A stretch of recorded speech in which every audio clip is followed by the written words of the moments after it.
आप केरला स्टोरी को देखो, विधर्मी कैसे कैसे प्रश्न आपके बच्चों से पूछ रहे हैं, आपके पास जवाब नहीं है उन प्रश्नों का। जवाब भी क्या दे सकते हैं। मैं आदिवासी क्षेत्रों में चला गया, वहां पर लगभग 17 परिवारों को कन्वर्ट किया गया, ईसाई बनाया गया सबको।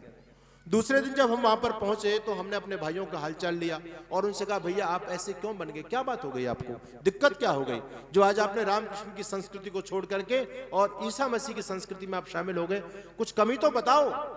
वो अपने भाई कुछ नहीं बोल पाए, लेकिन वहां उनके फादर बैठे हुए थे। उन्होंने कहा, स्वामी जी मैं आपसे कुछ बात करना चाहता हूं। मैं इनके पूछो क्या बात है। कहता है कि आप ईमानदारी से मेरे प्रश्न का जवाब देना। आप हमारे ईसा मसीह पर बार बार क्रिटिसाइज करते हैं, कृष्ण और राम की प्रशंसा करते हैं, हम तो आपसे कुछ कह नहीं रहे, लेकिन आप यदि सच्चे संत हैं मेरे एक प्रश्न का जवाब देना। मैंने कहा पूछो क्या पूछते हो। वो व्यक्ति कहता है कि आप ईसा मसीह के बारे में जानते हैं। मैंने कहा बिल्कुल जानता हूं, आपको क्या पूछना चाहते हो।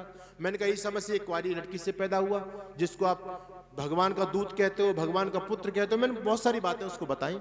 वो कहता है ठीक है ये सारी बातें हैं, लेकिन आपको ये पता नहीं है कि ईसा मसीह वो शख्स था जो धरती के लोगों के पापों की गठरी बांध करके सिर पर रख करके सूली पर चढ़ गया। जिनको भी ईसाई बनाते हैं उनको पहले यही प्रलोभन देते हैं लोग कि तुम जीवन में कितना भी पाप करना, तुमको पाप का फल भोगना नहीं पड़ेगा, क्योंकि ईसा मसीह ने पहले ही सारे ईसाइयों का, जो ईसाई धर्म में पैदा होंगे और जो आगे जाकर के ईसाईयत की दीक्षा लेंगे, सबके सारे के सारे पाप ईसा मसीह ने पहले नष्ट कर दिए। तो वो व्यक्ति मेरे से कहता है कि ईसा मसीह धरती के लोगों का पापों की गठरी बांध करके सिर पर रख करके शूली पर चढ़ गया, और एक तरफ तुम्हारा कृष्ण है जो यमुना जी में नहाती हुई लड़कियों के कपड़े उठा करके पेड़ पर चढ़ गया। कहता दो जवाब, कौन सा महापुरुष अच्छा है, कृष्ण अच्छा है या हमारे ईसा मसीह अच्छा है। तो वहां पर बड़े बड़े भागवताचार्य बैठे हुए थे। मैंने उनकी तरफ संकेत किया, मैंने कहा देखो ये विधर्मी क्या बोल रहा भगवान कृष्ण के बारे में, इसको जवाब दो। तो भागवताचार्य क्या जवाब देंगे, उसने कुछ गलत तो नहीं कहा। भाई जो व्यक्ति कह रहा है कि कृष्ण ने लड़कियों के कपड़े उठा करके पेड़ पर चढ़ गए, ये तुम्हारी भागवत में लिखा है या नहीं लिखा। उस भागवत को तो आप ही मान रहे हो ना। कृष्ण को छलिया लंपट कौन कह रहा है, आप लोग कह रहे हैं, वो तो बाद में कहते हैं। हमने खुद स्वीकार कर लिया, दुनिया की सबसे बेवकूफ जाति हिंदू जाति, जो खुद अपने महापुरुषों को बदनाम करके कलंकित करके प्रसन्न होती है, उनके चरित्र के गंदे चरित्र को सुनकर के प्रसन्न होती है। दुनिया के लोग ऐसे हैं। और कोई किसी के दादा परदादा के बारे में बोलता कि तुम्हारे दादा परदादा ऐसे थे, तो लोग लड़ने के लिए तैयार हो जाते हैं। अच्छा हमारे दादा के बारे में ऐसा बोलो तुमने, लेकिन हमारे कृष्ण के बारे में कोई कुछ भी कह देता है, हमारे ब्रह्मा जी के बारे में कोई कुछ भी कह देता है। हम कुछ भी करने के लिए तैयार नहीं। समझने की आवश्यकता, कितना बड़ा षड्यंत्र चला, आपके सारे शास्त्रों में मिलावट कर दी गई। तो हमारे जो दलित भाई हैं वो भगवान राम को नहीं मानते, वो अलग हो गए। अब जय भीम और जय मीम की बात होने लग गई। मैं राजस्थान के अंदर गया तो शिव मंदिर में मेरा प्रोग्राम हुआ, और वहां पर उस गांव के अंदर सारे अपने कुम्हार जाति के भाई थे। आजकल हर जाति ने अपना टाइटल लगाया, वो प्रजापति लिखते हैं, प्रजापति। तो मैंने आयोजक लोगों से कहा कि भैया लोगों को ज्यादा से ज्यादा बुला के लाओ, प्रचार करो। तो आयोजक लोग जब गांव में गए ना, तो उन लोगों ने, अपने कुम्हार भाइयों ने मंदिर में आने से मना कर दिया। कहते हम शिव मंदिर में नहीं जाएंगे। उन लोगों ने कहा क्या बात है, आप हिंदू नहीं हो। कहते हिंदू तो हैं, फिर शिव मंदिर में क्यों नहीं जाना चाहते, क्या शिव को नहीं मानते। बोले हम शिव को नहीं मानते।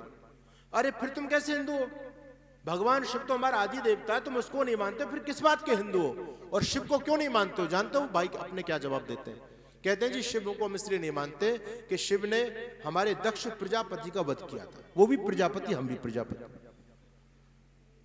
क्या पागल बनाया उन भाइयों को, है ना। वो प्रजापति का मतलब होता है राजा, प्रजा का पालन करने वाला राजा। ठीक है, भगवान शिव भी राजा थे, दक्ष भी राजा थे, उनमें कोई विवाद रहा होगा, उनकी हत्या कर दी होगी शिव ने। राजा राजा मरते थे, पहले युद्ध होते थे, कौन सी बड़ी बात हो गई। लेकिन उनको कैसे बहकाया, कहते वो तुम्हारी जाति के तो थे, वो भी प्रजापति थे, तुम भी प्रजापति थे। तो शिव तुम्हारी जाति के लोगों को देखना नहीं चाहता था, शिव तुमको मारना चाहता था। तुम्हारा शिव से मतलब क्या है। तो किसी को भगवान राम से दूर किया जा रहा है, किसी को भगवान शिव से दूर किया जा रहा है। सोचो उन षड्यंत्र को, कौन इनका जवाब देगा।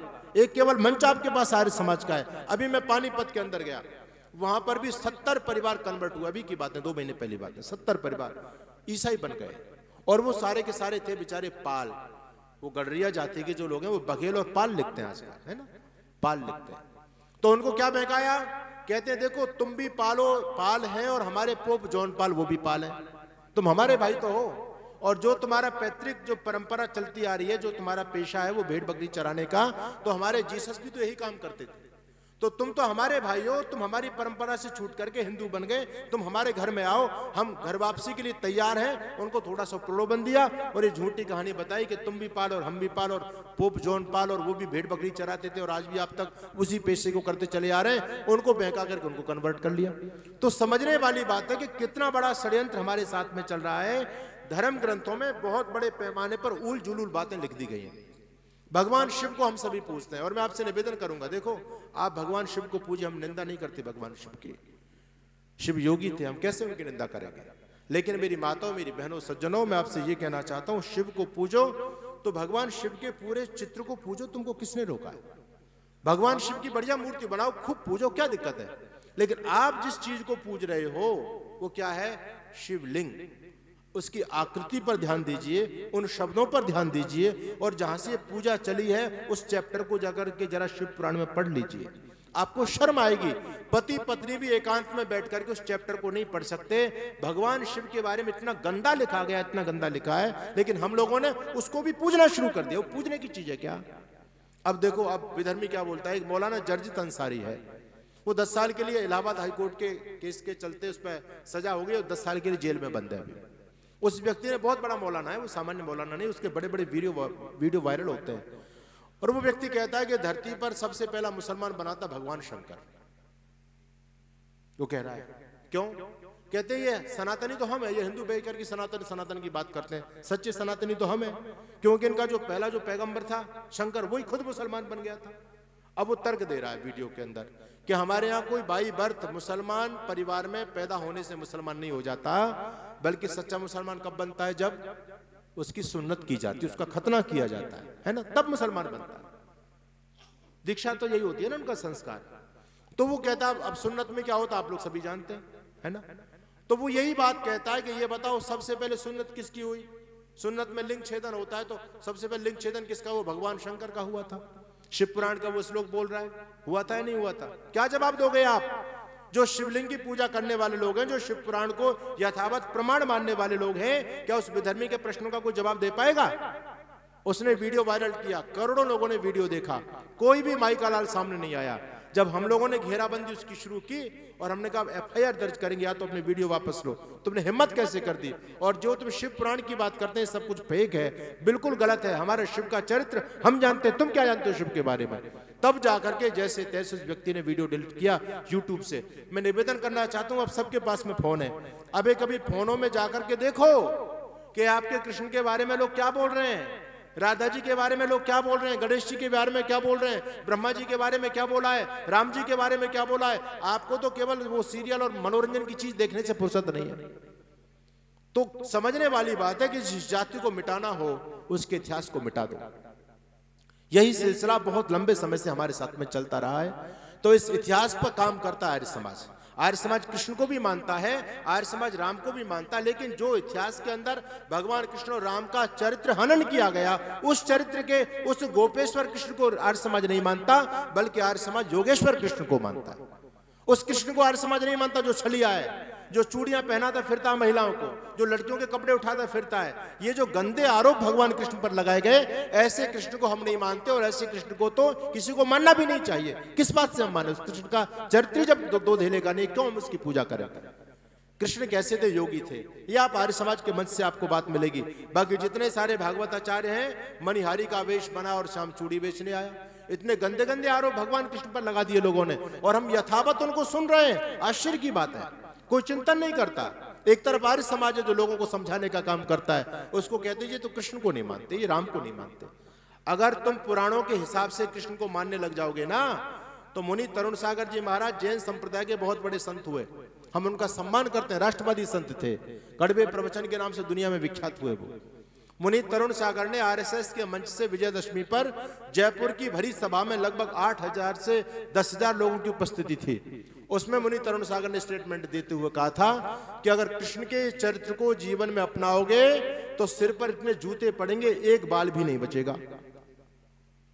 मुनि तरुण सागर बोल गए, सारे के सारे हजारों की संख्या में हिंदू सुनते रह गए, किसी ने कोई प्रतिक्रिया नहीं दी। सोच लो आप कैसे बचाओगे कृष्ण के सम्मान को।